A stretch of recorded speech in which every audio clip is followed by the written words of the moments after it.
मैया ने जवाब दियो, लाला यदि तुझे मुझे कुछ देना है तो तेरे पास में गुरु परशुराम के दिए हुए 5 बाण है, वही तू मुझे दे दे। जैसे इतने शब्द सुने महाराज कर्ण जो है जमीन पर गिर गया। जवाब दिया, मैया मुझे पहले ही पता था कि तू आज मेरे प्राणों को मांगने के लिए आई है। दादा 5 बाण मैया कुंती के हाथ पर रखे। जवाब दिया, मैया ये 5 बाण तो मैं तुझे दे रही है, लेकिन जब भी तू ये 5 बाण अर्जुन को देगी तो जाते जाते अर्जुन से एक बात कह देना कि ओरे लाला तुझे नहीं मालूम तूने अपनी माँ को जीते जीते भिखमंगे ना बना दिया। चली है मैया कुंती, जाकर के अर्जुन के पास में पहुंची, सारा हाल बताया। जो बाण मैया लेके आई अर्जुन के हाथ पे सौंपी। इधर जब सुबह हुआ है तो शीश में कर्ण ने जवाब दिया, भैया दुर्योधन से कि आपको नहीं मालूम मैंने आपसे कल प्रण किया था कि कल के युद्ध में अर्जुन को अवश्य मार के आऊंगा। कुछ भी हो जाए कैसे भी करे, लेकिन मैं युद्ध में सामना करने के लिए अवश्य जाऊंगा।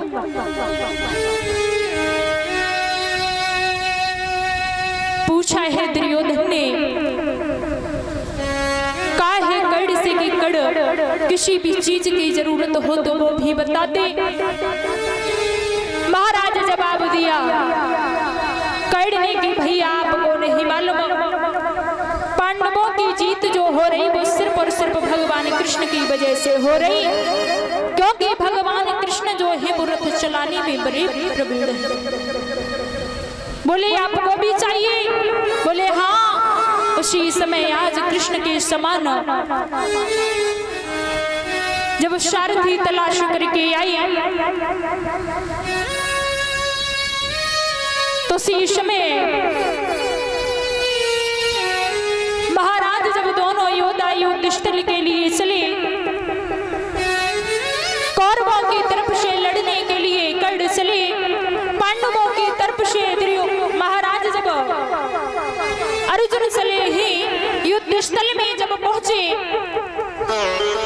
तो महाराज अर्जुन और कर्ण का रथ जो है वो आमने सामने खड़ा। जैसे ही दोनों योद्धा युद्ध स्थल में पहुंचे, भगवान कृष्ण ने जब ये दशा देखी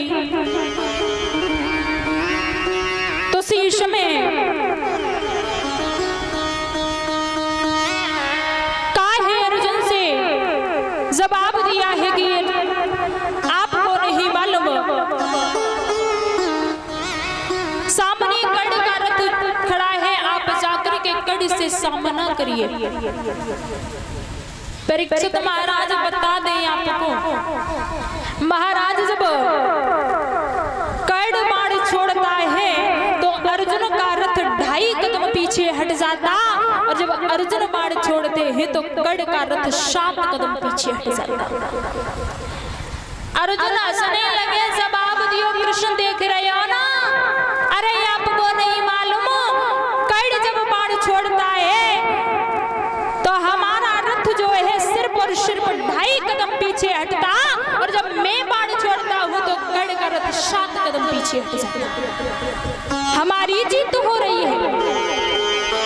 भगवान कृष्ण ने जवाब दियो, काहे को पागल बने हो? तुम कह रहे हो कि प्रभु मेरी जीत हो रही है, ऐसे जीत में कोई फायदा नहीं है, क्योंकि आपको नहीं मालूम, आप देख रहे होगी कर्ण बिल्कुल नहीं हटता है, कर्ण के पास में कुछ भी नहीं है, और फिर भी आप कह रहे हो कि हमारी जीत हो रही है, क्योंकि आपको नहीं मालूम आपके रथ पर स्वयं परमात्मा अपना बोझ लिए आपके रथ पे बैठा, आपकी ध्वजा पे विराजमान साक्षात हनुमान पीछे हट रहा है। ये आपकी कोई जीत नहीं हो रही। परीक्षित महाराज बता दें आपको, हनुमान जी जो है इनमें कितना बल है। श्रोताओं, 10,000 हाथियों में जितना बल होता उतना बल एक दिग्गज में होता है। जितना बल 10,000 दिग्गजों में होता उतना बल एक इंद्र के ऐरावत में होता है। जितना बल 10,000 ऐरावतों में होता उतना बल एक इंद्र में होता है। और जितना बल 10,000 इंद्रों में होता है उतना बल भगवान की सबसे छोटी वाली उंगली में है। बड़ी बलशाली है। एक समय की बात है, महाराज गंधराज पुष्प जो था वो देव ऋषि ने सत्यभामा को दिया। महाराज रुक्मिणी को दिया तो सत्यभामा नाराज हुई, बोली पुष्प मुझे भी चाहिए। आदेश दिया अर्जुन से कि जाकर के पुष्प लेके आइए। महाराज जब अर्जुन पुष्प लेने के लिए चले तो क्या देखा है, उस बाग में पहरा भगवान हनुमान जी का है। अर्जुन ने ना कुछ पूछा ना कुछ कहा। जब पुष्प तोड़ने लगे तो महाराज हनुमान जी सो रहे हैं, उनकी पूंछ पे लात पड़ गई। खड़े हुए हनुमान जी पूछा है कौन हो, तो जवाब दिया आपको नहीं मालूम, मैं कृष्ण भक्त हूँ अर्जुन। हनुमान जी बोले हाँ मुझे पता है, पहले से चोर वो चेला चोरी हो सकत हुए, ताई से आप चोरी चुपके फूल तोड़ रही हो। उसी समय दोनों भक्तों में वार्तालाप हो रही है। ऐसे